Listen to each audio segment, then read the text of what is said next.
আমিরে জামাত ডক্টর শফিকুর রহমান এই যে মহাসমাবেশে ঘোষণা দিয়েছে যে এই দল থেকে কেউ যদি এমপি হয়, মন্ত্রী হয়, 5 বছরে তার একটা টাকা বাড়বে না, যা আছে আরো কমে যাবে। সরকারি ট্যাক্স ফ্রি যে গাড়ি আছে ওইটা তারা নেবে না, ফ্ল্যাট দেয়, প্লট দেয়, এগুলো নেওয়া হবে না। যত টাকা বাজেট আসে একটা টাকা এদিকে ওদিকে যাবে না, যে বাজেট এসেছে সব জনগণের সামনে উন্মুক্ত করা হবে। আমরা অনেকেই বলি সংসদ সদস্য পদপ্রার্থী, না, এ কথাটা ঠিক নয় জামাত ইসলামীর ক্ষেত্রে। আপনারা জানেন বাংলাদেশে যত দল আছে এ পর্যন্ত, আমার যতটুকু অবজারভেশন আছে এই দেশে বাংলাদেশ নিয়ে ৭৩টার উপরে এখন দল কাজ করছে। শুধুমাত্র বাংলাদেশ জামাত ইসলামী এরা আজ পর্যন্ত এই দেশে কেউ নিজের দলীয় কোনো পদ গলা বাড়িয়ে চেয়ে নেয়নি। চেয়ে নিলেও কিয়ামতের আগেও পাবে না। কিন্তু অন্য দলে আমরা দেখি এই পদ পাওয়ার জন্যে, এই এমপি নমিনি হওয়ার জন্যে তারা মারামারি করে মরে পর্যন্ত যায়। জামাত ইসলামীতে এটা আজ পর্যন্ত পেয়েছেন? বলেন বলেন, এ আপনাদের আর কি দেখানো লাগবে? আমি কয়েকদিন আগে গিয়েছিলাম মালয়েশিয়া, সিঙ্গাপুরে, থাইল্যান্ডে। দুর্ভাগ্য আমার, যে হোটেলে উঠি নিচে নেমে দেখি তো শয়তান চা খাচ্ছে। কি গো বছর হুজুর, আমরা আগেই পালিস। আপনি পালাইলেন কেন? আচ্ছা 3 তারিখের পরে দেখলাম ভাব ভালো না, দরকার নেই ভিক্ষা, উপর ঠেকা, তাড়াতাড়ি করে চলে এসেছি, এসে বাঁচলাম। কিন্তু এখনো শান্তি পাচ্ছি না, কারণ হোটেলে থাকা লাগে। অথচ যেই লোকের সাথে কথা বললাম তার বাংলাদেশ এবং বিদেশ মিলে 620টা বাড়ি। তার কত? 620টা বাড়ি। কিন্তু কোনো বাড়িতে থাকতে পারে না। এদেশের বাড়িতে জনগণ সব আগুন লাগিয়ে 32 নাম্বার 33 নাম্বার করে দিয়েছে। বাকি বিদেশের মাটিতে যে বাড়িগুলো বানিয়েছে ফ্ল্যাট, এগুলোও থাকতে পারে না। সাহেব পাড়া বানিয়েছে মালয়েশিয়া, কিন্তু তালা লাগানো। সিঙ্গাপুরে ফ্ল্যাট কেনা, তালা লাগানো, যেতে পারে না। আপনার নিজের বাড়ি আছে, আপনি সেখানে না থেকে হোটেলে থাকেন কেন? 20 লাখ বাঙালি কাজ করে এই মালয়েশিয়া। বাইরে যদি আমারে দেখতে পাই না, পিটিয়ে বার্তা বানিয়ে ফেলবে। বাইরে যাব, খুব চুরি করে আসে, হুজুর দোয়া করেন। আরে দোয়া, ওর জন্য দোয়া আসে? নির্ভরযোগ্য সূত্রে আমাকে বসিয়ে বসিয়ে বলছিলেন যে আপনারা তো আলেম মানুষ, আমাদের দেশে যেই টাকা বাজেট হয় একটা রাস্তার জন্যে, ব্রিজের জন্যে, 100 টাকা বাজেট হলে মাত্র 3 টাকা খরচ হয়। আর ওই উপর থেকে নিচ পর্যন্ত আসতে 97 টাকা আল্লাহর ওলিরা খেয়ে ফেলে। আপনাদের দ্বারা এটা হবে না, আমাদের বিশ্বাস। আগামীতে যদি ইসলামকে আপনারা নিয়ে যেতে পারেন, এই দেশের চিত্র মালয়েশিয়ার চাইতেও পরিবর্তন হয়ে যাবে।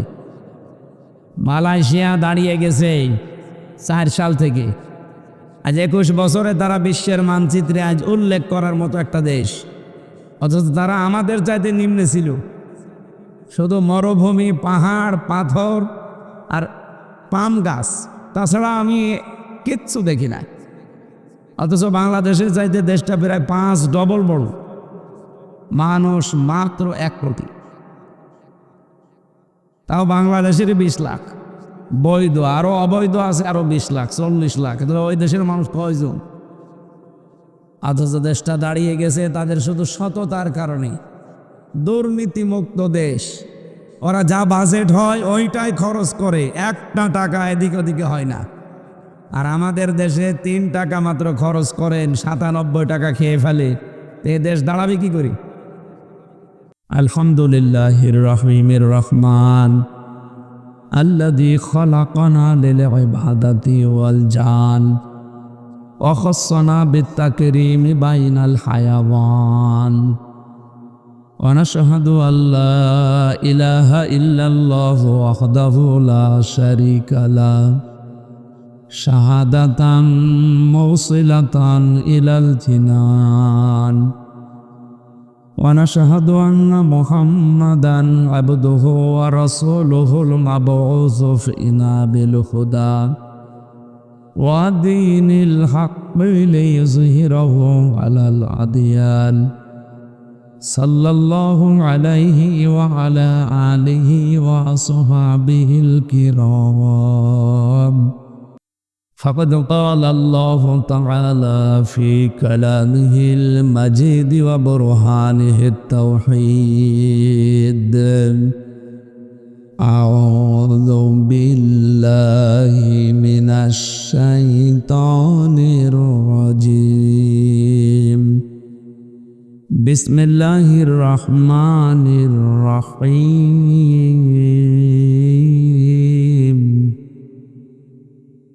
الذين يتبعون الرسول النبي الأمي الذي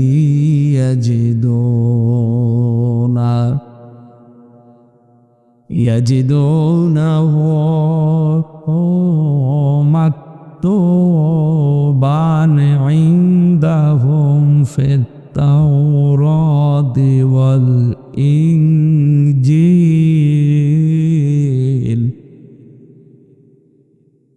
يأمرهم بالمعروف وينهاهم عن المنكر ويحل لهم الطيبات ويحرم عليهم الخبائث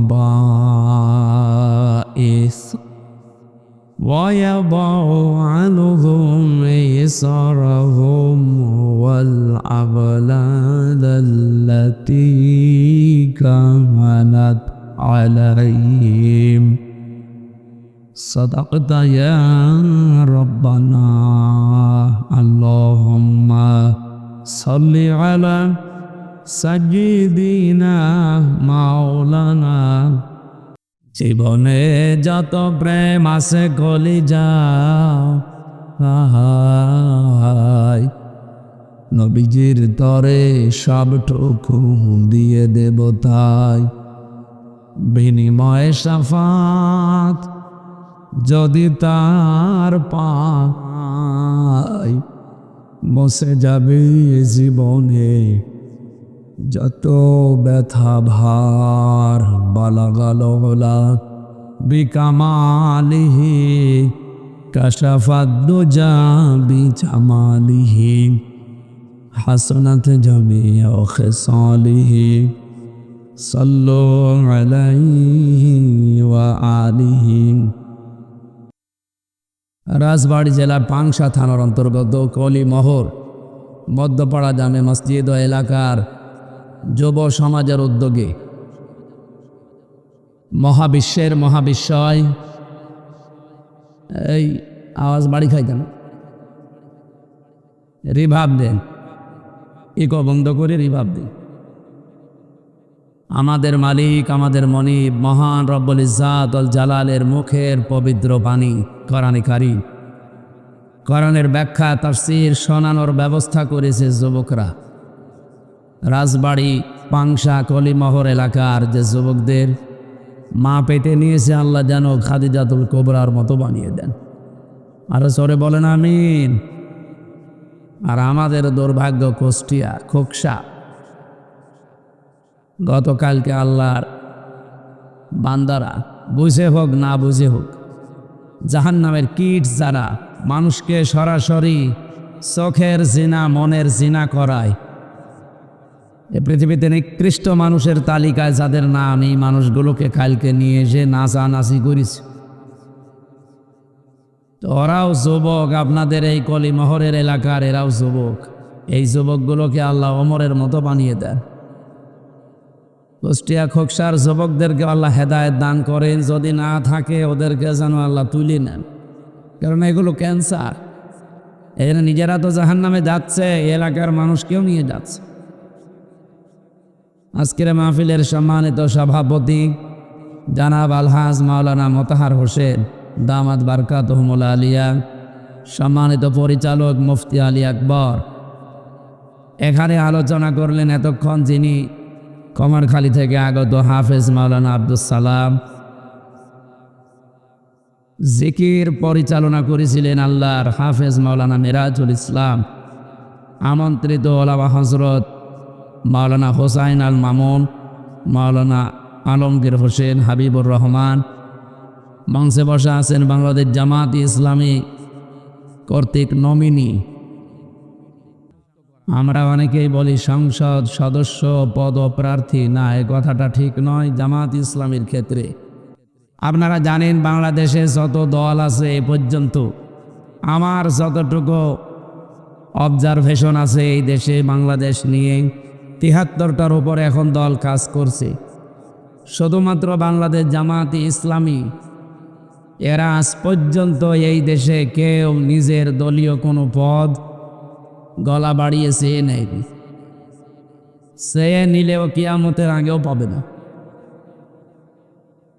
কিন্তু অন্য দলে আমরা দেখি এই পদ পাওয়ার জন্যে, এই এমপি নমিনি হওয়ার জন্যে তারা মারামারি করে মরে পর্যন্ত যায়।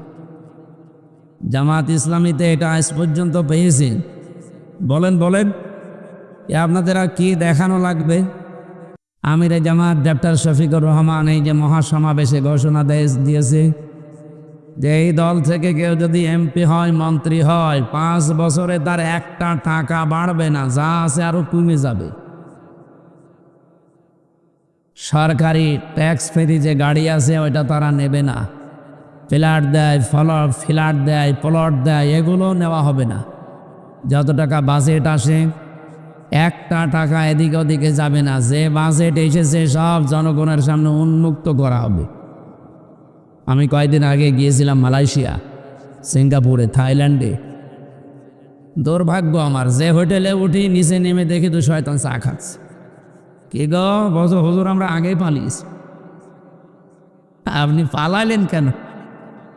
ও যে 3 তারিখের পরে দেখলাম ভাব ভালো না, দরকার নেই ভিক্ষা, উপর ঠেকা, তাড়াতাড়ি করে চলে এসেছি, এসে বাঁচলাম। কিন্তু এখনো শান্তি পাচ্ছি না, কারণ হোটেলে থাকা লাগে।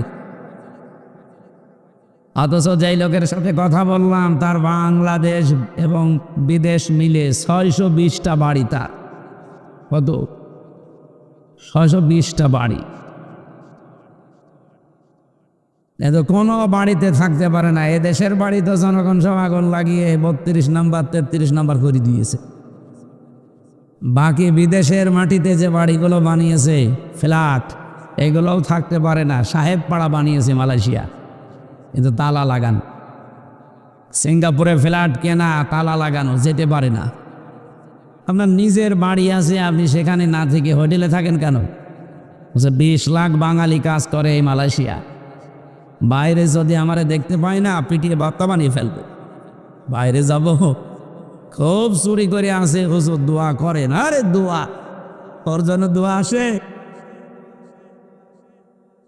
নির্ভরযোগ্য সূত্রে আমাকে বসিয়ে বসিয়ে বলছিলেন যে আপনারা তো আলেম মানুষ, আমাদের দেশে যেই টাকা বাজেট হয় একটা রাস্তার জন্যে, ব্রিজের জন্যে, 100 টাকা বাজেট হলে মাত্র 3 টাকা খরচ হয়। আর ওই উপর থেকে নিচ পর্যন্ত আসতে 97 টাকা আল্লাহর ওলিরা খেয়ে ফেলে। আপনাদের দ্বারা এটা হবে না, আমাদের বিশ্বাস। আগামীতে যদি ইসলামকে আপনারা নিয়ে যেতে পারেন, এই দেশের চিত্র মালয়েশিয়ার চাইতেও পরিবর্তন হয়ে যাবে। মালয়েশিয়া দাঁড়িয়ে গেছে 4 সাল থেকে, আজ 21 বছরে তারা বিশ্বের মানচিত্রে আজ উল্লেখ করার মতো একটা দেশ। অথচ তারা আমাদের চাইতে নিম্নে ছিল। শুধু মরুভূমি, পাহাড়, পাথর আর পাম গাছ, তাছাড়া আমি কিচ্ছু দেখি না। অথচ বাংলাদেশের চাইতে দেশটা প্রায় 5 ডবল বড়। মানুষ মাত্র 1 কোটি, তাও বাংলাদেশের 20 লাখ বৈধ, আরো অবৈধ আছে আরো 20 লাখ 40 লাখ। ওই দেশের মানুষ কয়জন? অথচ দেশটা দাঁড়িয়ে গেছে তাদের শুধু সততার কারণে। দুর্নীতিমুক্ত দেশ। ওরা যা বাজেট হয় ওইটাই খরচ করে, একটা টাকা এদিক ওদিকে হয় না। আর আমাদের দেশে 3 টাকা মাত্র খরচ করেন, 97 টাকা খেয়ে ফেলে। এ দেশ দাঁড়াবে কি করে? আগামীতে ইসলাম যদি আসে আমরা গ্যারান্টি দিতে পারি এই দেশ 21 বছর লাগবে না। ওরা তো 4 সাল থেকে 25 সাল 21 বছর সময় লেগেছে, আমাদের মাত্র 5 বছরে এই দেশ পাল্টিয়ে যাবে ইনশাআল্লাহ। অনেক কিছু আছে, শুধু সৎ মানুষগুলো নেই। সৎ যাদের মনে করতাম ওইটাই বড় অসৎ। এই যে দরবেশ বাবা, কি বড় বড় দাড়ি গো। আমি যখন আদালতে হাজিরা দিতে যেতাম এই 3 বছর একাধারে, মাঝে মাঝে দেখতাম লোকটা এসে এই জজের কামরায়, বিচারকের কামরায় কি যেন বলতো। আমি নিজে একদিন দেখে ফেলেছিলাম যে কি কি যেন তাকে শিখিয়ে দিচ্ছে, যে এই কাজগুলো করা লাগবে, এগুলো করা যাবে না। তার মানে এদেশে এতদিন পর্যন্ত কোনো বিচার ছিল না, যা ছিল সব অবিচার। এত আসতে বললেন। এর বাস্তব প্রমাণ মাওলানা সাইদি সাহেবের এই সাক্ষীগুলো। আল্লামা সাইদির সাক্ষীরা এখন নিজেরা এসে মামলা দিচ্ছে হাসিনার বিরুদ্ধে। আজ জীবনের উপরে ঘৃণা লাগে যে এত বড় ডাহা মিথ্যা কথা আমাদের মাথায় অস্ত্র লাগিয়ে বলতে বাধ্য করেছি। বিচারের নামে যে অবিচার হয়েছে, প্রহসন হয়েছে, বিচারিক হত্যাকাণ্ড হয়েছে, এটার প্রমাণ আমি নিজেই, কারণ আমি তো নিজে ভিকটিম। 3 বছর বিনা কারণে কিচ্ছু জানি না ওই বিষয়, আন্দাজে এক মিথ্যা মামলায়, তাও জেলে রাখলে তো হয়তো আমার রেগেছিল ফাঁসির কন্ডেম সেলের ভেতর। বহু কষ্ট দিয়েছে শয়তানরা। এজন্য আমরা গ্যারান্টি দিতে পারি এখানে বাংলাদেশ জামাত ইসলামী এমপি পদপ্রার্থী নয়, সারা বাংলাদেশে 300 এমপির নাম ঘোষণা দিয়েছে। এরা সব নমিনি। এরা কি একটাও আমরা নিতে চাইনি, আমাদের উপরে চাপিয়ে দেওয়া হয়েছে। এটা জুলুম না বলেন তো? আমি 5 বছরে কত টাকা উপায় করতে পারতাম, অথচ এই দল থেকে এমপি মন্ত্রী হলে একটা টাকাও আর বাড়বে না, যা আছে আরো 10 টাকা কমে যাবে। বাংলাদেশে কোন দলের লোক এই কথা বলতে পারে না, কোন দলের প্রধান এই গ্যারান্টিও দিতে পারে না। আমার মনে হয় অন্য কোন দল থেকে যদি এই গ্যারান্টি দেওয়া হয় যে আমার দল থেকে এমপি মন্ত্রী হলে ওর 5 বছরে 1 টাকা বাড়বে না, আরো কমে যাবে। এদেশে অনেক দল আছে এমপি দাঁড়াবেই না। আমি বেশি বললাম না। সুতরাং আজকে যিনি এসেছেন বাংলাদেশ জামাত ইসলামী মনোনীত আপনাদের এই আসনের জন্যে, আমার শ্রদ্ধাভাজন বড় ভাই রাজনীতিবিদ জনাব হারুনুর রশিদ, আতালাল্লাহু আমরাহু ওয়া বারাকাল্লাহু ফি হায়াতি, বলেন আমিন। আজকে একজন পুরাতন মানুষের সাথে দেখা, ওই সেই 16, 17, 18 সালে আসতাম। এই যে পাংশা বিশিষ্ট মাছ ব্যবসায়ী আলহাজ আহমদ আলী মুন্সি, আমার নানা দামাত বারকাতুহুমুল আলিয়া, মঞ্চে বসা ওলামা ইকরাম, সামনে বসা মুসলমান ভাইরা, পর্দার আড়ালের সম্মানিতা মা এবং বোনেরা, প্রশাসনের ভাইরা, আজকে আমার সাথে একজন পুলিশ এসেছে কুষ্টিয়া থেকে, কসির উদ্দিন ভাই, এবং আজকে আমার সাথে আমার একজন বড় ভাই এসেছে জনাব রবিউল ইসলাম। আল্লাহ রাব্বুল আলামিন হায়াতে তাজ্জাবা সিহাতে কল্লিয়া দান করেন। যেহেতু রাত অনেক হয়ে গেছে, আর আমার সে সকাল থেকে ফজরের নামাজ পড়ার থেকে মাগরিব পর্যন্ত একটার পর একটা প্রতিদিন অন্তত 7, 8, 10টা করে প্রোগ্রাম থাকে। এই জন্য রাতের বেলা এত রাত জাগা আমার ঠিক না। আমাদের যারা দায়িত্বে আছে তারা বলছে মাহফিল এখন করার দরকার নেই, এখন বাদ দেন, দূরের জেলা তো যাওয়াই যাবে না, আশপাশে কিছু যাবেন, তাও এসার পরে উঠে ঘন্টাখানেক বলে আবার ঘুমিয়ে পড়বে, কারণ সারা দিন থাকা লাগে বাইরে। এই জন্য আমি মনে করলাম 9টায় উঠবো, তুলতে তুলতে 10টা হয়ে গেছে। ঘন্টাখানেক কথা বলতে চাই কোরআনে কারীম তাফসীর আকারে, থাকবেন তো ইনশাআল্লাহ? সবাইকে নিয়ে আল্লাহর দরবারে শুকরিয়া জানাচ্ছি যিনি আমাদেরকে এখনো সুস্থ রেখেছেন। আমার কণ্ঠটা যেন আল্লাহ ছেড়ে দেন, ব্যথা করছে। সবাই মিলে বলেন আলহামদুলিল্লাহ। দরুদ আর সালাম পড়ছি আমাদের নবী মুহাম্মদুর রাসূলুল্লাহ সাল্লাল্লাহু আলাইহি ওয়াসাল্লামের প্রতি। এটা কি মাস যেন? এ মাস আসলে আমাদের অনেকের ভেতরে একটা আলাদা আবেগ আসে যে এই মাসে বিশ্বনবী এসেছিলেন। কথা বলেন না কেন? কত মানুষ এ মাস আসলে মিলাদও দেয় না। এলাকায় মিলাদ নেই? আছে। মিলাদ কি? মিলাদুন শব্দটা মিলাদুন থেকে এসেছে। এ শব্দের বাংলা অর্থ হচ্ছে জন্ম বৃত্তান্ত। আমার তো মনে হয় যতটুকু কোরআন হাদিস আর সিরাত গ্রন্থগুলো পড়ে বুঝেছি, এ বাংলাদেশে, ভারতে আর পাকিস্তানে ছাড়া পৃথিবীর কোনো দেশে আমি মিলাদ পাইনি। এ ছোট জীবনে তো বহু দেশ আল্লাহ আমাকে ঘুরিয়েছে, কোনো দেশে আমি মিলাদ পেলাম না। শুধু ভারতে গেলে পাই, পাকিস্তানে গেলে পাই, আরে বাংলাদেশে। তারপরও যা পাওয়া যায়, মিলাদ থেকে যে শিক্ষাটা দেওয়ার জন্য মিলাদ দেওয়া হয়, ওই শিক্ষা আমরা নিতে চাই না। সিরাত ইবনে হিশাম, সিরাত বিশ্বকোষ আমি যতটুকু পড়েছি এবং বুঝেছি, বিশেষ করে আর রাহিকুল মাখতুম, এ পৃথিবীতে যত সিরাত গ্রন্থ আছে নবীর জীবনের উপরে, সবচাইতে অথেন্টিক এই আর রাহিকুল মাখতুম। যদি নবীকে সম্পর্কে যদি কিছু জানতে চান অথেন্টিকভাবে, আপনি এই কিতাবটা কিনে নেবেন। আল্লামা শফিউর রহমানের লেখা, পুরস্কারপ্রাপ্ত একটা কিতাব তামাম বিশ্বের ভেতরে। এই বইটা আমি কয়েকবার পড়ে এইটাই বুঝেছি, কেউ যদি নবীর জন্ম নিয়েও আলোচনা করে, সে যেন 27টা শিক্ষা নেয়। কয়টা? আমাদের দেশে একটাও নেই। কিসের মিলাদ দেন আপনি? প্রথম নাম্বার এই মিলাদ মানে যেহেতু জন্ম, নবীজির জন্ম থেকে একটা শিক্ষা নবীজি দিয়েছেন আমাদের। বিশ্ব নবীকে আল্লাহ যে পৃথিবীতে পাঠিয়েছেন, এ দুনিয়াতে আসার পরে 3 জন মহিলার তিনি দুধ পান করেছিলেন।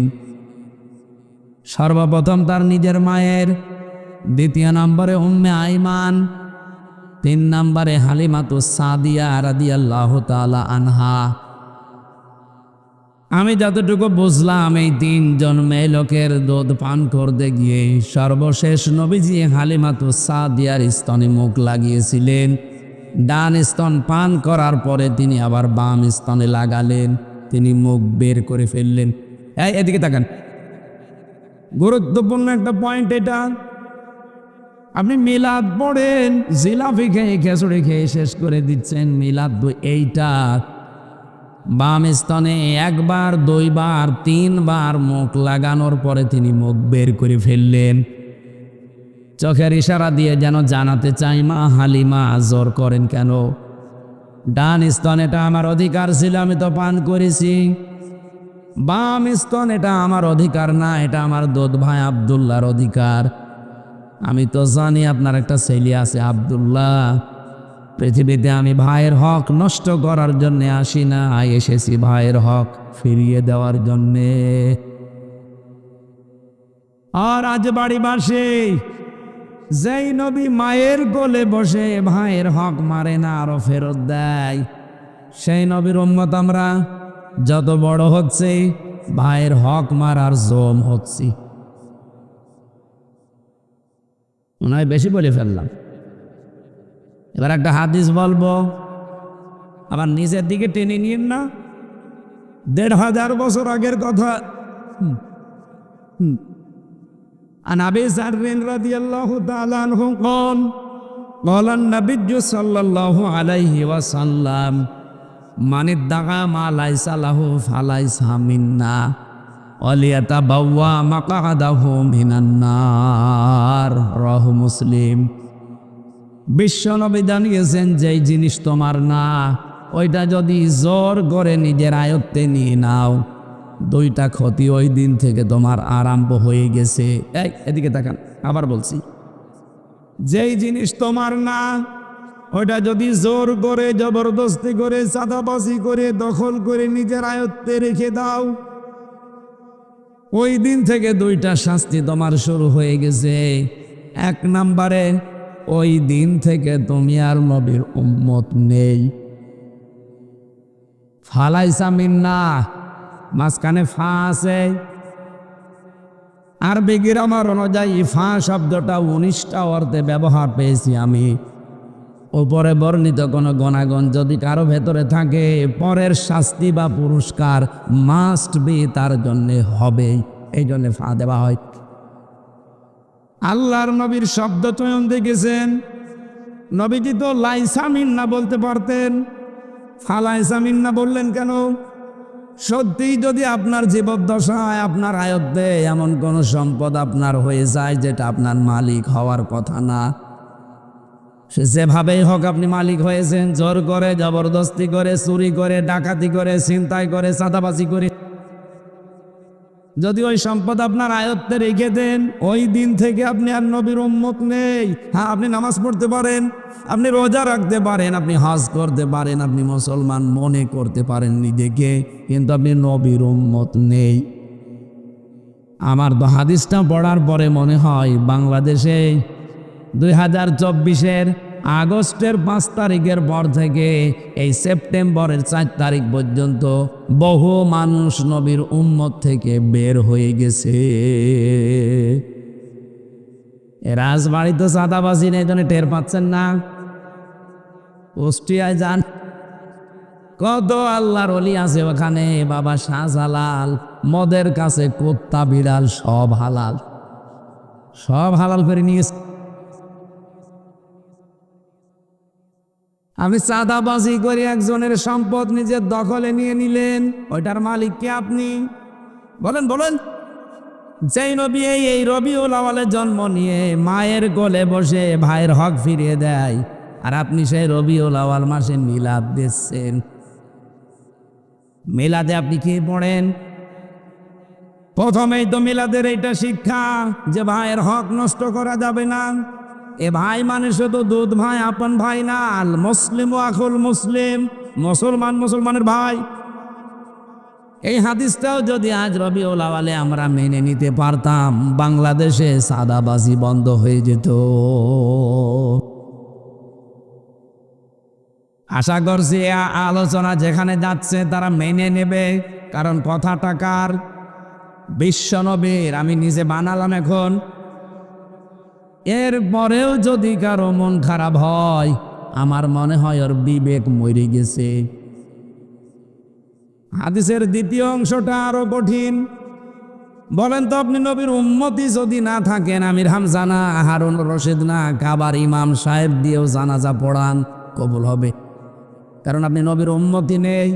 আমি জানাজায় পড়ে বলবো কি যে বিসমিল্লাহি ওয়া আলা মিল্লাতি রাসূলিল্লাহ, আল্লাহর নামে রসুলের আদর্শে রেখে গেলাম।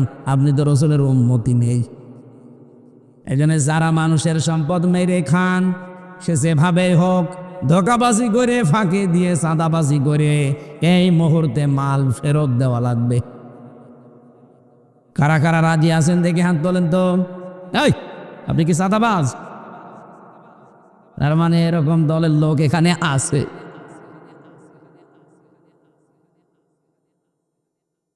হাদিসের দ্বিতীয় অংশ কি? দ্বিতীয় নম্বর পয়েন্টে বেশি ওয়ালিয়া তাবাওয়া মাকাদাহু মিনান নার, সে যেন জাহান্নামে নিজের একটা স্থান তৈরি করে নিল। এ বাংলাদেশে আজ কত নবীর উম্মত দাবিদার বলেন তো, যারা এই রবিউল আউয়াল মাস আসলে মিলাদ দিচ্ছে আমারে ডেকে। কিসের টাকা দিয়ে মিলাদ দেন? বসে চাঁদার টাকা। না ভাই, হচ্ছে না। আপনি তো নবীর উম্মত থেকে খারিজ হয়ে গেছেন, 1 নম্বরে। 2 নম্বরে আপনি নিজেই জাহান্নামে যাবেন বলে একটা টিকিট কেটে বসে আছেন। অথচ রবিউল আউয়ালের 27টা শিক্ষার প্রথম শিক্ষা এইটা যে আমি ভাইয়ের হক নষ্ট করতে পারি না। এই দুনিয়ায় এসেছি আমি ভাইয়ের হক ফিরিয়ে দেওয়ার জন্য। মিলাদে এই শিক্ষাটা নেওয়ার তৌফিক আল্লাহ দান করেন, বলেন আমিন। আমরা দরুদ যেহেতু পড়ার জন্য সিদ্ধান্ত নিয়েছিলাম, এতগুলো পয়েন্ট বলতে গেলে আমার তাফসির হবে না, এই জন্য একটা পয়েন্ট বললাম। এই শিক্ষাটা এখন থেকে আপনারা মেনে নেবেন। আমরা সূরা আরাফ 157 নম্বর আয়াতের প্রথম অংশটুকু পড়েছি। এই বিষয়ে যতটুকু কথা আল্লাহ দিয়েছেন আমরা হালকা টাচ দেব। পুরাটা বলতে গেলে কিয়ামত এসে যাবে। যতটুকু আমার মাথার ভেতরে আছে আমি চেষ্টা চালাচ্ছি। চিন্তা ভাবনা করা কথা, আমি গতানুগতিক কথা বলি না। অনেক তথ্য আছে এর ভেতরে, ভালোভাবে শুনবেন ভাই। জবান খুলে কোরআনের সোনালী আয়াত একটু পড়েন একেবারে সবাই। আউযু বিল্লাহি মিনাশ শাইতানির রাজিম, বিসমিল্লাহির রহমানির রহিম। الذين يتبعون الرسول النبي الأمي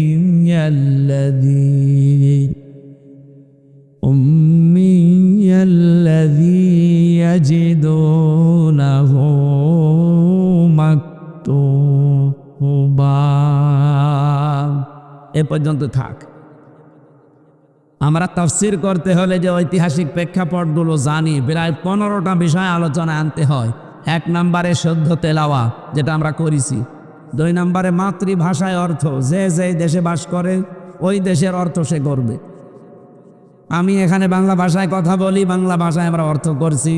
আমেরিকায় যারা আছে ইংরেজিতে বলে, ওরা ইংরেজি ভাষায় অর্থ করে। ভারতে যারা আছে তারা যারা হিন্দিতে কথা বলে, হিন্দি ভাষায় তারা অর্থ করবে। তাহলে মাতৃভাষায় অর্থ করা লাগবে, এটা বোঝার জন্যে। নবীজিকে আল্লাহ জানিয়েছেন, হে নবী, যে কিতাব আপনাকে আমি আরবি ভাষায় দিয়েছি। এমনিতে আরবি ভাষায় কিতাব দেয়নি, কারণ আপনাকে আমি যেখানে পাঠালাম এলাকার ভাষা কি বলেন বলেন। আপনি আপনার মাতৃভাষায় সহজে বোঝাতে পারবেন কোরআনে কারিমকে। যেহেতু মাতৃভাষায় আমরা এবার অর্থ বলছি, আল্লাযীনা যারা ইত্তাবিউনার রাসূলা অনুসরণ করছে, করবে রসুলকে। কয়েকটা পরিচয় আল্লাহ এখানে রসুলের তুলে ধরেছেন আমাদের নবীর। 1 নম্বরে আমাদের নবী ছিলেন রসুল, 2 নম্বরে তিনি ছিলেন নবী, 3 নম্বরে তিনি ছিলেন উম্মি। কয়টা বৈশিষ্ট্য পেলাম বলেন বলেন। এই 3টা বৈশিষ্ট্যের পরে আমার আল্লাহ তার বৈশিষ্ট্য মর্যাদার কথা বলতে গিয়ে এত বেশি মর্যাদা দিয়েছেন। আল্লাযী ইয়াজিদুনাহু মাকতুবান ইনদাহুম ফিত তাওরাতি ওয়াল ইনজিল।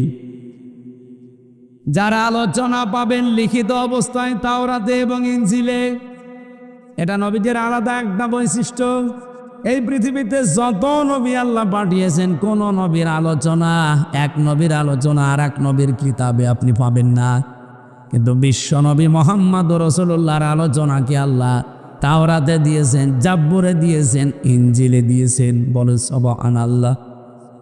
আরো বড় বিষয়, তাওরাতে মুসা নবীর নাম যদি একবার থাকে, মোহাম্মদ রাসূলুল্লাহর নাম আছে 99 বার।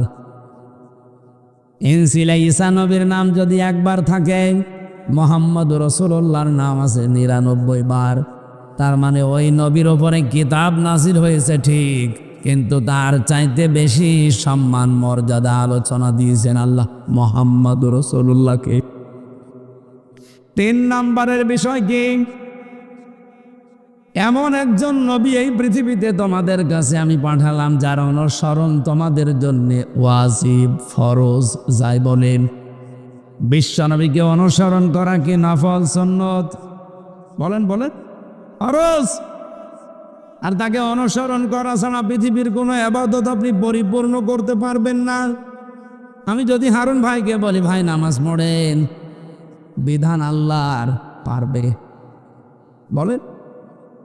নামাজ পড়তে হলে যার আদর্শ নিয়ে পড়া লাগবে, যার তরিকা নিয়ে পড়া লাগবে, তিনি কিন্তু লেলিন না, কাল মার্স না, তিনি মুহাম্মাদুর রাসূলুল্লাহ।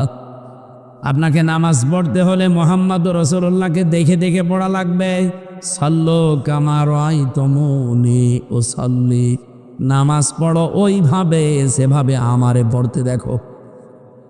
তার মানে কি বুঝলেন? এখানে এমন একজন মানুষকে অনুসরণ করার জন্য আল্লাহ আদেশ দিচ্ছেন, যেটা নফল সুন্নত বা মুস্তাহাবের ভেতরে না, এটা ওয়াজিব, এটা ফরজ। বলেন সুবহানাল্লাহ। তিনি কি নির্দেশ নিয়ে দিয়েছেন আমাদেরকে? ইয়ামুরুহুম বিল মা'রুফি ওয়া ইয়ানহাহুম আনিল মুনকার। এবার আমার প্রশ্ন, আমার এই শিক্ষিত মানুষ যারা আছেন তাদের কাছে আমি বললাম না, আমি গতানুগতিক কথা বলি না। এদিকে তাকান। কোন দিকে তাকে আছেন? এই তাকান, এদিকে তাকান। আল্লাহ পাক বলেন ইয়ামুরুহুম, তিনি তোমাদেরকে আদেশ করেন, নির্দেশ দেন, বিল মারুফ। কিসে? না না, আপনি একটা তাফসির নিয়ে আসেন তো। এ পৃথিবীতে 42টার উপর এখন তাফসির পাওয়া যাচ্ছে। যত অভিধান আমি দেখেছি এই ছোট্ট জীবনে কোনো জায়গায় লেখা পাইনি যে মারুফ মানে ভালো কাজ। অথচ এইটাই আমাদেরকে শেখানো হয়, বোঝানো হয়।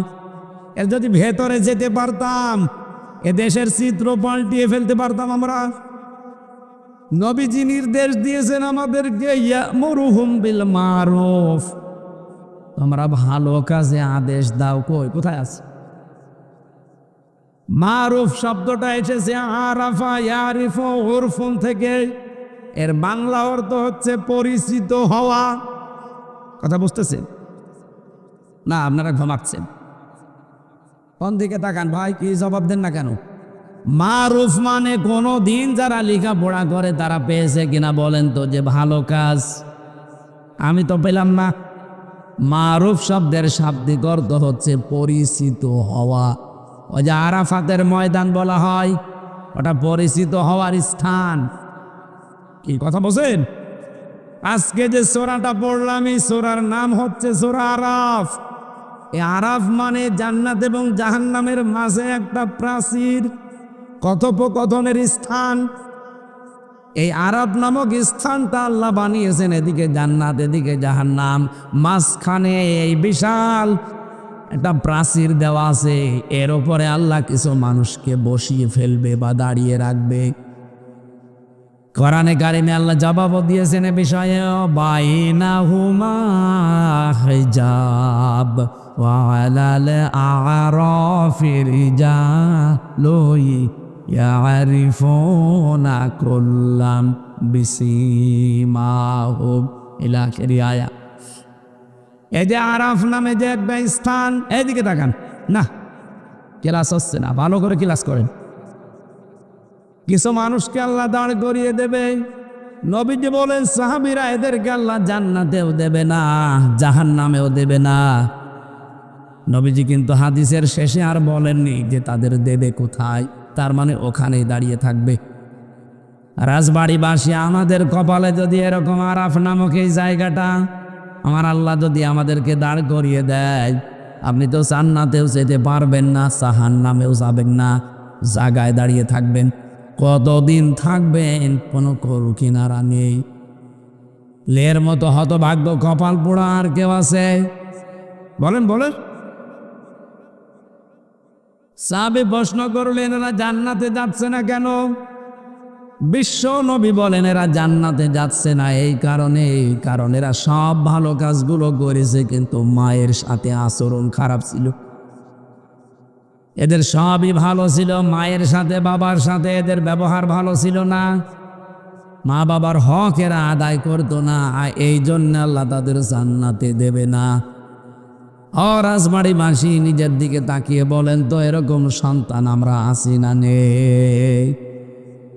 সব ভালো, মা বাবার সাথে আচরণ ভালো নেই, তাদের সাথে ব্যবহারও ভালো না, তাদের হকও আদায় করে না, এমনকি তাদেরকে আলাদা করে দেয়, বৃদ্ধাশ্রমে রেখে আসে।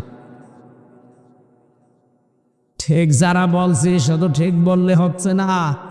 এই যে সন্তানগুলো আজ ভালো ব্যবহার হক আদায় করতে পারে না, বৃদ্ধাশ্রমে রেখে আসে, আলাদা করে দেয়, এটা শুধু এই সন্তানের দোষ না, এ দোষ হচ্ছে বৌমার। এ বউ সারা দিন লেগে থাকে যে বুড়ো বুড়ি থাকলে তোমার ভাত আমি খাবো না। ওনার কি ছেলে মেয়ে একটা, আর ছেলে নেই, তুমি কি একা? কথা বলে না কেন? এই বুড়ির 8টা সন্তান, এই কয়েক ইঞ্চি পেটের ভেতরে 8টা সন্তানের জায়গা হয়েছিল, অথচ 8টা সন্তানের এখন 8 তলা করে বাড়ি। একটা বাড়িতে বুড়ির জায়গা হয় না, জায়গা হয়েছে বৃদ্ধাশ্রমে। আমি যতটুকু বুঝি ভাই, বাংলা কথা খাস ভাবে বলছে, এ পৃথিবীতে যত খারাপ সন্তান হোক, কোনো দিন সে চায় না মন থেকে যে আমার মা বাবা আমার থেকে দূরে থাক, আলাদা থাক। কথা বলে না কেন? কিন্তু এটা করতে বাধ্য হয় শুধুমাত্র সন্তানগুলো তার বর কারণে। এরকম ডাইনি বউ আছে কার হাত তোলেন তো? এই একজো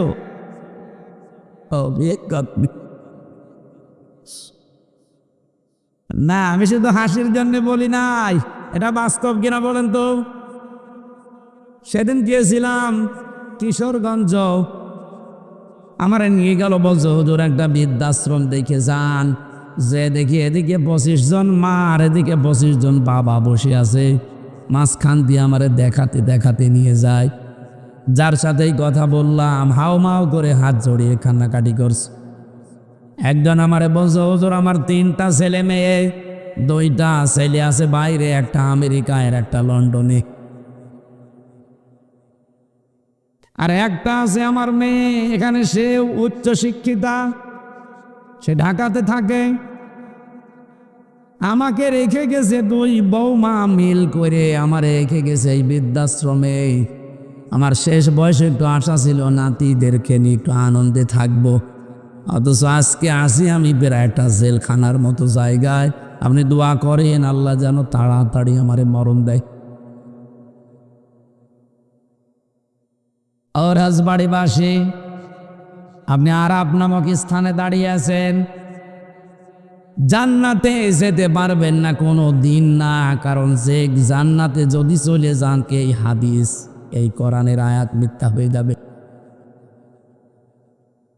এই জন্য হাতে পায়ে ধরে আমরা এই ওয়াজটা শোনাতে চাই এবং মানাতে চাই। যাই করেন না কেন মার বাবার হক 100 ভাগ আদায় করার চেষ্টা করেন।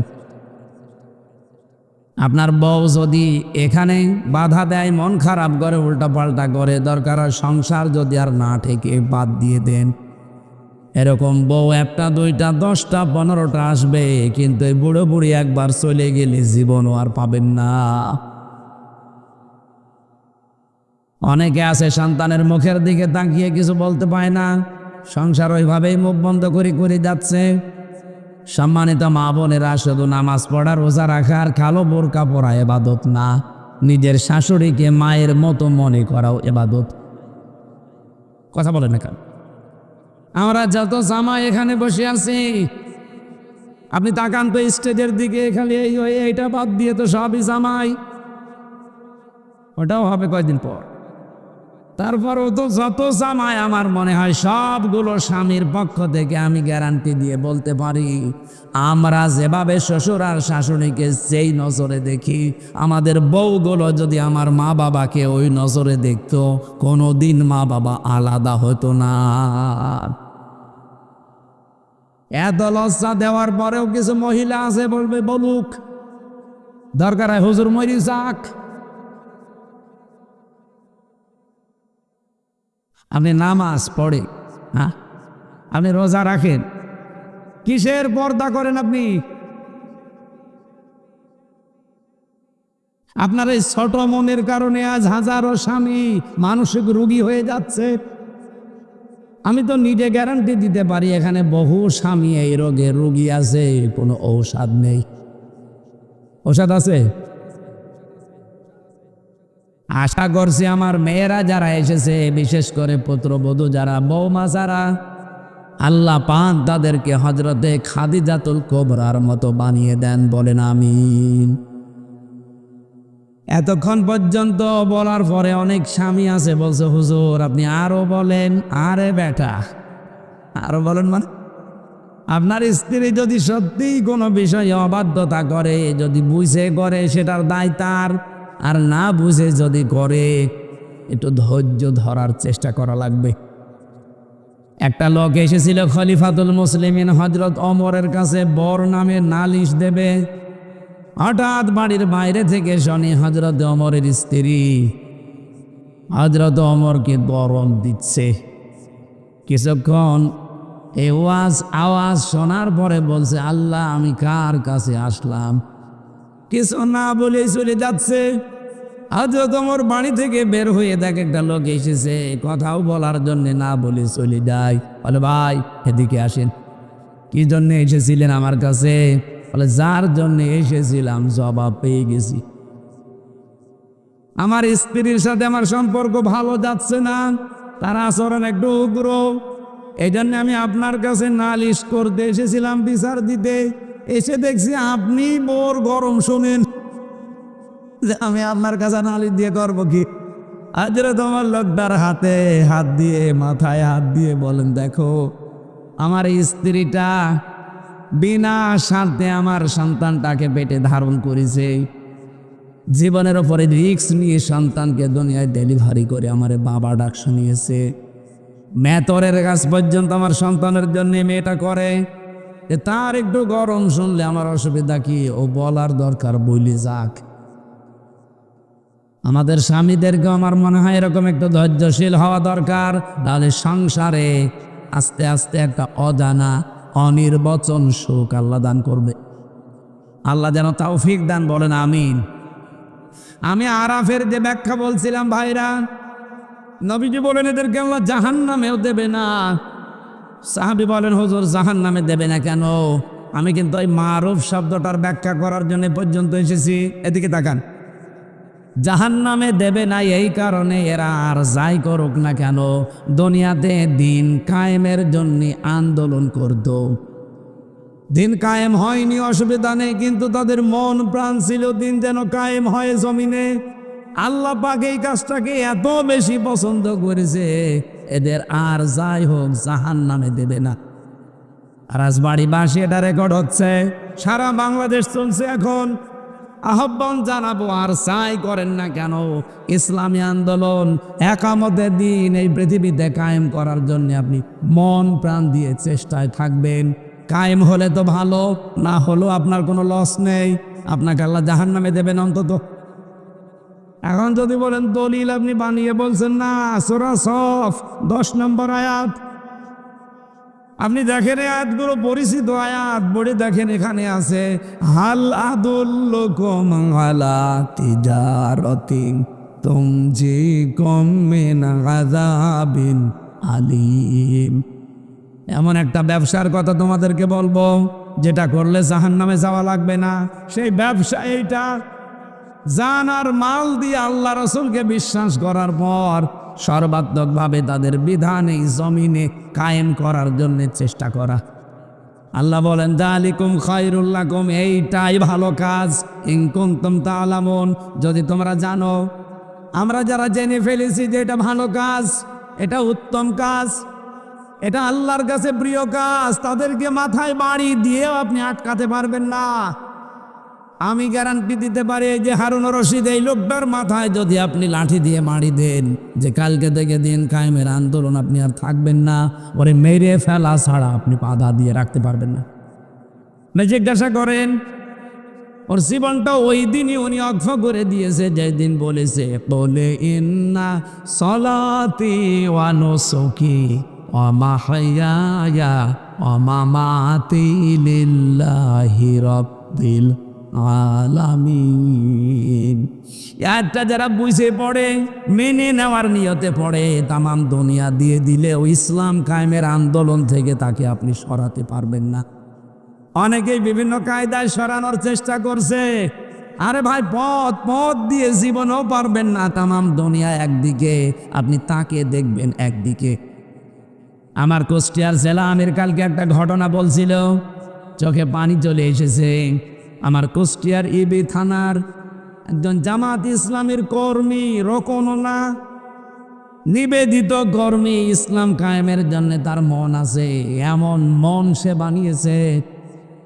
জেলা আমিরের কাছে এসে ওনার যত সম্পদ আছে দুনিয়াবি, 12 কেজি গম ছিল ঘরের ভেতরে, 4 কেজি গম আটা বানিয়েছে, বাকি 8 কেজিও দিয়ে দিয়েছে আল্লাহর দিনের জন্য। টাকা পয়সা, জমি জায়গা, গরু ছিল, ছাগল ছিল, মুরগি ছিল, হাঁস ছিল, যা ছিল সব বিক্রি করে এসে বলছে, দিন কায়েমের এই আন্দোলনে আমি সব দিয়ে দিলাম। দুনিয়ার জাগতিক সম্পদ বলতে শুধু ওই 4 কেজি আটা ছাড়া আমার আর কিচ্ছু নেই। উনি বারবার নিষেধ করেছে যে না ভাই, এটা নিয়ম না। আপনি যদি দান করতে চান অন্তত 3 ভাগের 1 ভাগ করেন, 2 ভাগ রেখে দেন। লোকটা যে কথা বললেন, এ কথা বলার পরে আর কথা থাকে না। লোকটা বলছে, আমিরে জামা জেলা আমির সাহেব, কান খাড়া করে শোনেন, আমি আবু বকর সিদ্দিকের মতো হতে চাই। তাবুকের যুদ্ধে হযরত আবু বকর শুধুমাত্র আল্লাহ রসুলের নাম বাড়িতে রেখে জাগতিক যত সম্পদ সব দিয়েছিল দিন কায়েমের জন্যে। আমি তার মতো হতে চাই, আপনি আমারে নিষেধ করবেন না। এটা কি এমনি তৈরি হয়? আপনাকে এটা মন থেকে পড়া লাগবে। এই বাংলাদেশে আয়াতটা কত আলেমও পড়ে, কত নামাজিও পড়ে, মন থেকে পড়ে না। এই কারণে তাদের মন আল্লাহ ওইভাবে বানায় না। কিন্তু যাদের মন আল্লাহ তৈরি করে দিয়েছে, কাদের? এই যে কাদের, এই প্রশ্নের জবাব আল্লাহ দিয়েছেন। রাব্বুল আলামিন বলেন, আল্লাহু ইয়াজতাবি ইলাইহি মাইয়াশা ওয়া ইয়াহদি ইলাইহি মাইয়ুনিব। সূরা শূরা, এটা 13 নম্বর আয়াতের শেষের অংশ। রব্বুল আলামিন বলেন, আমি আল্লাহ যাকে নির্বাচিত করি, মনোনীত করি, পছন্দ করি, তাকে আমি আল্লাহ দিন কায়েমের জন্য একনিষ্ঠভাবে লাগিয়ে দেই। কাকে লাগাই? ওয়াহদি ইলাইহি মাইয়ুনিব, যে লোকটা মন থেকে আমি আল্লাহর জন্য ফিরে আসে। আজ 18 কোটি মানুষ বাংলাদেশে, সবাই দিন কায়েমের পক্ষে অ্যাক্টিভ ভাবে নেই। মাত্র এই যে কয়েকদিন আগের জরিপ পেয়েছি, 7 কোটি 20 লাখ মানুষ এখন বলছে আমরা এই দেশে আল্লাহর দিন কায়েম চাই। মানুষ কত কোটি? 18 কোটির উপরে, অথচ মাত্র 7 কোটি 20 লাখ। এরা এখন বুঝতেছে যে এটা ভালো কাজ, পৃথিবীর সর্বোত্তম কাজ। দিন যদি কায়েম না হয়, আমি আমির হামজা 200 বছর বেঁচে থেকে আমার লাভ কি? আমার 3টা মেয়ে হয়েছে, আরো না 14টা মেয়ে হইলো, আমার লাভ কি?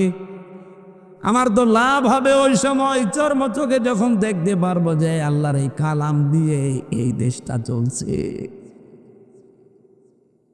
আহ্বান জানাচ্ছি, ফিরে আসেন। মন তৈরি করলেই যথেষ্ট। আমাকে অনেক আমার নিজের হিতাকাঙ্ক্ষী যারা মনে করে, তারা বাধা দেয় যে এত ঝামেলা যাওয়ার দরকার কি, তোর কি কম আছে? ওইটা ভাঙিয়ে বসে খেলে তো তোর জীবন কেটে যায়। আরে ভাই, খাওয়া দাওয়া পায়খানা করার জন্য তো আমার দুনিয়া না। আমার টার্গেট হচ্ছে দিন কায়েম করার চেষ্টা করা। কায়েম হলে ভালো, না হলে আমার কোনো লস নেই। আমার নির্ধারিত বেতন আছে। কথা বলেন না কেন? হারুন ভাই মনে করেন 5 জন মানুষকে কর্মচারী নিয়েছে, কামলা, লেবার। উনি বলছে এই জমিনে তোমরা আজকে ধান লাগাও, বিকাল 5টার সময় তোমাদের বেতন যার যারটা দিয়ে দেব। আমরা বিকাল 5টা পর্যন্ত লাগাবো নাকি? বিকাল 5টা বাজতে মাত্র 10 মিনিট বাকি আছে। হঠাৎ করে 5-6 জন মস্তান এসে বলছে, না, এ ধান আর লাগানো যাবে না, সব তুলে ফেলো। বলেন তো, আমাদের বেতন আমরা এখনো পেয়েছি কয়টায়? বলেন বলেন। 5টা বাজার আগে যত বড় মস্তান আসুক, এ ধান তো তুলতেই দেব না। কারণ এ ধানও আমার না, জমিও আমার না, কিন্তু আমার বেতন দরকার। বলেন, এই জমিনের মালিক কি হামজা? কোরআনের মালিক হামজা। জমিনও আল্লাহর, কোরআনও আল্লাহর। আমি তো খাদেম, আমি তো কামলা। আমাকে লেবার রেখেছে আল্লাহ, আমি সার্ভেন্ট। ভিত্ত যাই বলেন, আমি আল্লাহর গোলাম হিসাবে চেষ্টা চালাবো। বিকাল 5টা মানে জীবনের শেষ দিন। জীবনের শেষ দিন পর্যন্ত চেষ্টা চালাতেই থাকবো, জমিনে যেন কোরআন কায়েম হয়। কায়েম হয়ে গেলে ভালো, না হলেও আমার বেতন আছে, আর আমার বেতনের নাম জান্নাত। কথা বলেন না কেন? আল্লাহ আমার একটা পরিচয় দিয়েছেন, আয়াতের পরে দেখবেন, ইয়াগফির লাকুম যুনুবাকুম ওয়া ইউদখিলকুম জান্নাত তাজরি মিন তাহতিহাল আনহার ওয়া মাসাকিন তাজ্জিবাতান ফি জান্নাতি আদ যালিকাল ফাউজুল আযীম। আমি আয়াতটা পুরা পড়তাম না, একটা শব্দের জন্য পড়লাম। এই যে মাসাকিনা, আল্লাহ মাস কানুন দিতে পারতেন, মাসাকিনা বহু বচন দিলেন কেন? পৃথিবীতে যত ভাষা আছে প্রায় 4,500 ভাষা, শুধুমাত্র আরবি ভাষা ছাড়া কোনো ভাষায় আপনি দেখবেন না 1 বচন, 2 বচন, বহু বচন না। অন্য জায়গায় দেখবেন 1 বচন, বহু বচন। কিন্তু আরবি ভাষায় আছে 1 বছর, দ্বিবচন, বহু বচন। 2টা হলেও বহু বচন বলতে পারবেন না, আপনাকে দ্বিবচনের পরে যাওয়া লাগবে, 3টায় বহু বচন। আল্লাহ এখানে মাসকানুন না দিয়ে মাসাকিনা দিয়েছেন এর জন্যে তোমাকে যদি আল্লাহ একটা জান্নাত দেওয়ার ওয়াদা করে থাকে, কমপক্ষে তুমি বিশ্বাস করো 3টা জান্নাতের মালিক তুমি। এটা কোন কাজে? দিন কায়েমের জন্য যারা চেষ্টা করে তাদের জন্যে, যারা আমাদেরকে ফতোয়া দেন, বাধা দিতে চান, বিভিন্ন রকমের ভয় দেখান, আল্লাহর কসম জীবনের শেষ দিনের আগে আমাদেরকে বাধা দিয়ে আটকাতে পারবেন না। আমি টার্গেট নিয়েই নেমেছি এই দেশে, দিন কায়েম আমি করবই, যদি হয় ভালো, না হলে আমার কি আছে? বেতন বেতন বলুন বলুন, বেতন কয়টায়? বেতন 5টায়, 5টা মানে জীবনের। এই ভরসা, এই বিশ্বাস আমাদের নেই, আছে। এই জন্য জাহান্নামে আপনি যাবেন না যদি দিন কায়েমের জন্য চেষ্টা চালান। ফাত্তাবিউ সিওয়াদাল আযম, নবীজি বলেন যাদের দ্বারা দিন কায়েমের সম্ভাবনা তাড়াতাড়ি, আমার উম্মতরা যেন তাদেরকে সাহায্য করে, অনুসরণ করে। বাংলাদেশে যত দল আছে দিন রাষ্ট্রীয়ভাবে কায়েম করার ক্ষেত্রে বাংলাদেশ জামাত ইসলামী সবচেয়ে এগিয়ে। আপনি বলেন, ইউনিয়ন থেকে শুরু করে সংসদ পর্যন্ত চালানোর প্রত্যেক জায়গার যোগ্যতা জামাত ইসলামীর ভেতরে আছে। অন্য কোনো দলের লোককে দেখান, তারা পারবে না। বাইরের দেশ থেকে একটা মেহমান এসেছে মনে করেন, তার সাথে টকিং করা লাগবে আন্তর্জাতিক ভাষায়, নাম কি? এমন এমনও দল আছে এই দেশে, বাবা সভাপতি আর ছেলে সেক্রেটারি, আর কেউ নেই, সে চালাবে কি করে? অথচ বাংলাদেশ জামাত ইসলামীর ভেতরে যারা আছে এমন কোন দিক আর বিভাগ নেই যারা চালাতে পারে না।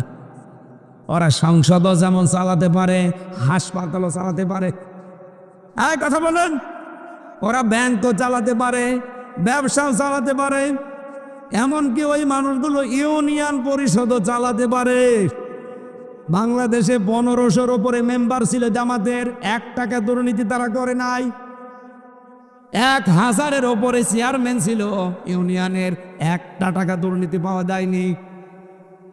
260 জনের উপরে ছিল উপজেলা চেয়ারম্যান, একটাও দুর্নীতি করেনি। 18 জন এমপি ছিল, একটাও দুর্নীতি করেনি। 2 জন মন্ত্রী ছিল, 4 আনাও দুর্নীতি পাওয়া যায়নি।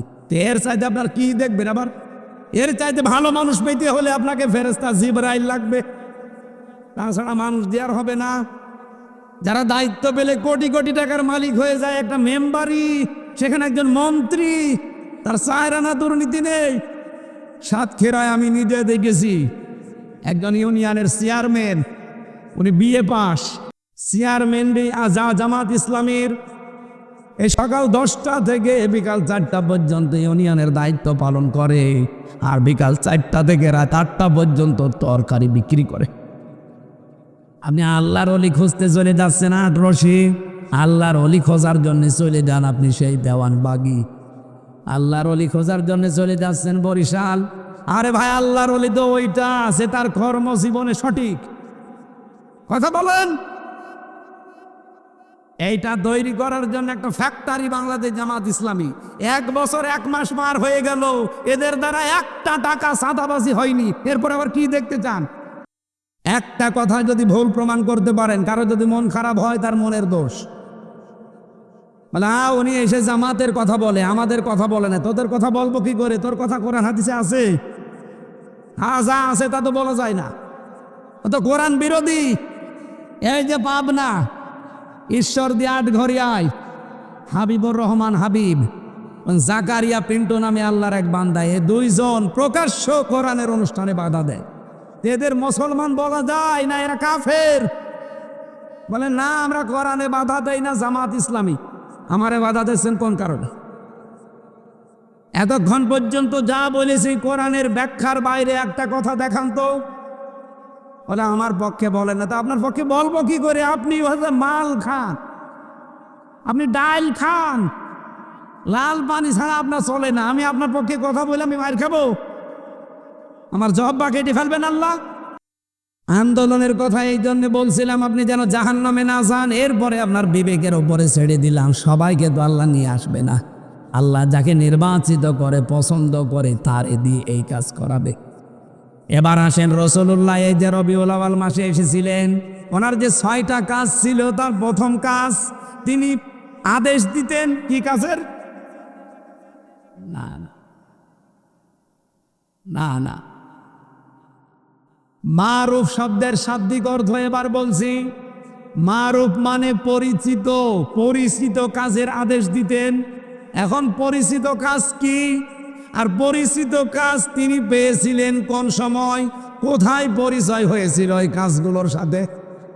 এই জন্যে তাফসীর মাহফিলে আসতে হয়। এবার আসেন তো আমরা এই শব্দের ব্যাখ্যার দিকে যাই। বিশ্ব নবী মোহাম্মদ রাসূলুল্লাহকে দুনিয়ায় পাঠানোর আগে আরো লক্ষ লক্ষ নবী আল্লাহ পাঠিয়েছেন না পাঠাননি? যাকে পাঠিয়েছিলেন আমরা জানি সর্বপ্রথম তিনি হযরতে আদম। কথা বলেন না কেন? হযরতে আদম আলাইহিস সালামকে আমার আল্লাহ একটা ক্লাস নিয়েছিলেন।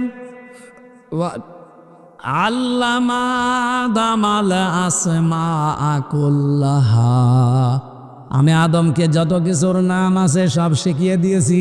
এইটা এতদিন পড়িছি।